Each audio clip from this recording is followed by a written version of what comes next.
We've always known that North Korea lives under an authoritarian regime, but in this video, I want to show you more than just the usual stuff you see out there.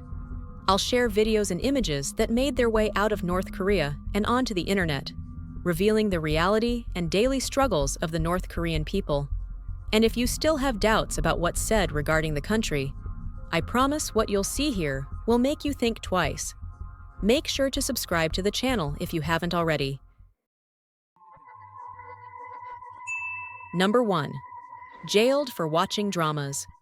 In December 2023, images and videos started circulating online, showing a prison sentence with forced labor handed down in North Korea to 2 young students, all because they watched South Korean dramas. The students, Lanok and Moon Kanjin, attended Sama School in the Tonggon district. The footage was reportedly obtained from a source inside the country and released by Senda, the North and South Korean Development Institute.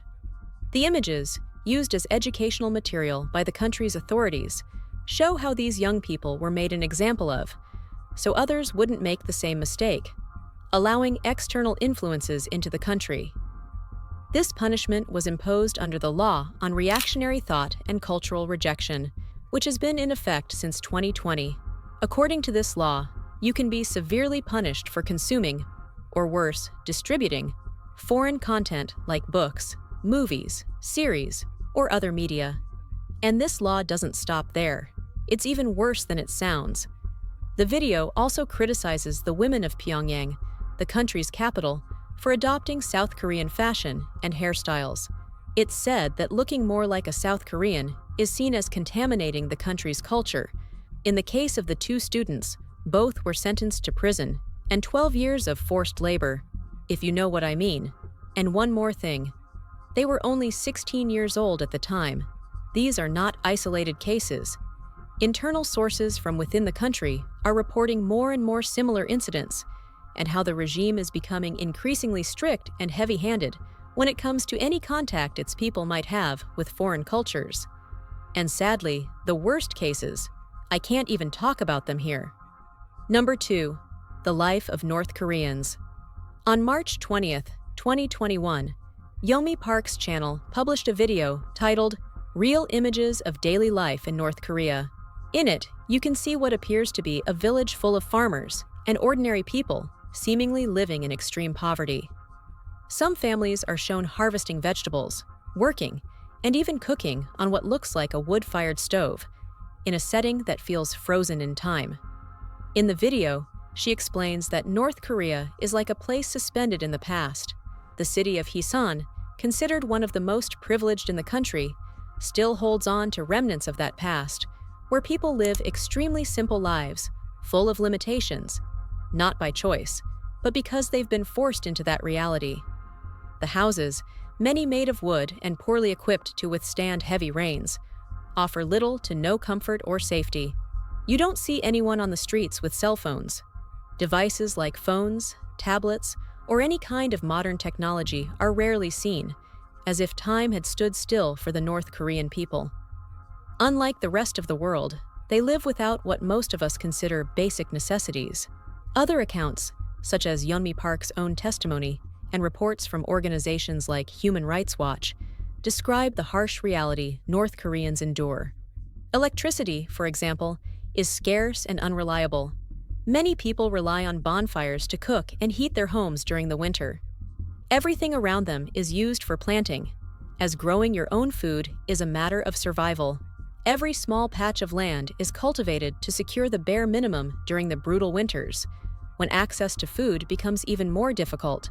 According to some international reports, food insecurity affects about 40% of the population, and the shortage of supplies is so severe that even the military is sometimes mobilized to collect food. Moreover, there is said to be very little hope within the country. As journalist Barbara Demick points out in her book Nothing to Envy, for most North Koreans, life is limited to what they know inside their borders, and many truly believe the whole world lives the same way, trapped in a kind of collective illusion created by government propaganda and isolation. Children, as Yeonmi reminds us on her channel, are taught from a very young age to cook and help with household chores. Let's just say that formal education there is more about propaganda than actual learning.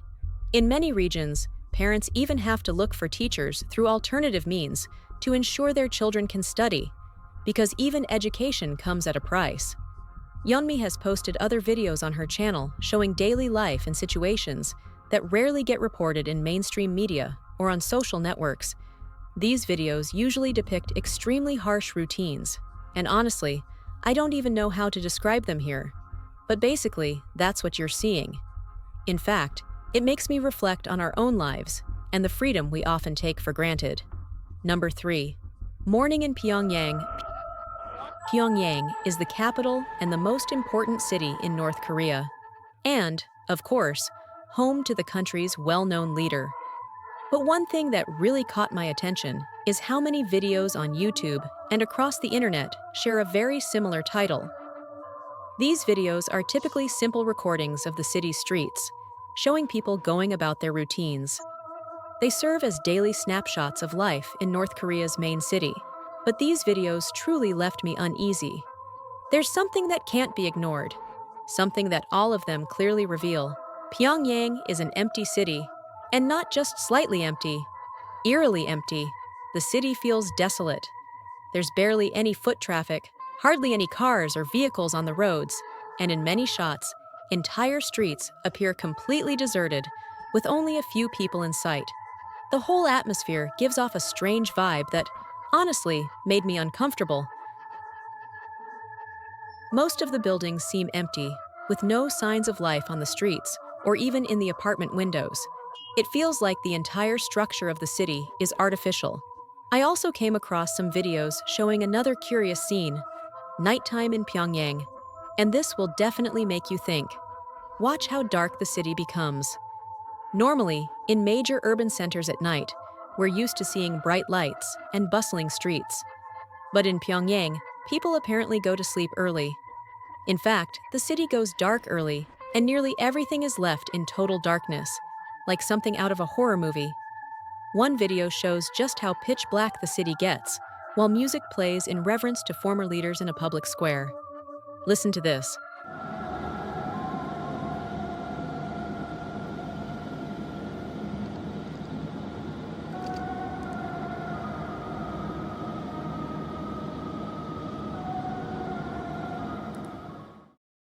And as you saw a moment ago, it wasn't just the appearance of the city that unsettled me. Some videos show music playing loudly early in the morning, coming from what seems to be a powerful public loudspeaker, loud enough for everyone to hear. At first, this might not seem all that unusual, but after digging a little deeper, I found out that the song being played is "Where Are You, Dear General?" This is one of North Korea's most iconic songs, broadcast through public loudspeakers across the country, especially in the early mornings. The song was written as a tribute to the founder and eternal president of North Korea. It praises the people's search for their beloved leader, showcasing their loyalty and devotion to him. Honestly, it's pretty unsettling. Some studies even mention the psychological impact this kind of constant music can have. Starting the day with a slow, solemn melody can be used as a tool to enforce emotional control and keep people in a perpetual state of alertness. It all seems carefully designed to remind citizens of their duties to the state. And, according to many reports, this kind of indoctrination doesn't just begin in adulthood. It starts in early childhood. Number 4. North Korean music and propaganda. The deeper I dove into this world of North Korea, the more I found things that truly surprised me. YouTube began recommending a series of North Korean music clips from something called DPRK music video. And from what I discovered, DPRK is actually part of the North Korean government's official propaganda system. It's like K-pop, but created by the government to clean up its image and present North Korea as a flawless paradise. Just take a look at this. Does this really look like North Korea to you? Highly polished audiovisual productions show smiling workers, abundant harvests, children happily engaged in school activities, military parades, and impressive construction projects, all set to patriotic, upbeat music. These songs and videos aim to send a clear message. North Korea is a self-sufficient, harmonious, and prosperous nation, all thanks to the guidance of its great leaders, who, for now, I'll avoid discussing in detail. Most of the performers featured in these productions are handpicked and trained by the regime. Many come from North Korea's state-run music and art schools. Groups like the famous Moranbong Band were created by the government itself to showcase a more modern and energetic face of North Korean culture. Careful there, Mr. President. You're starting to sound a bit too Western. These artists usually belong to the country's elite and are closely supervised and directed to serve as cultural ambassadors for the Huche ideology. Their songs typically glorify collective labor, agriculture, the military industry, and, of course, the country's leadership. It's all so perfectly produced that it's honestly a bit creepy. But despite this cheerful, harmonious image, testimonies from defectors and data from international organizations paint a very different picture. According to Amnesty International and Human Rights Watch, North Korea struggles with serious issues, from widespread hunger to a near-total lack of freedom, not to mention the regime's absolute control over all information its people are allowed to access. This video has been heavy, and all of this leaves me deeply reflective. It reminds me once again of the freedoms we have in our everyday lives, and how thankful I am for them.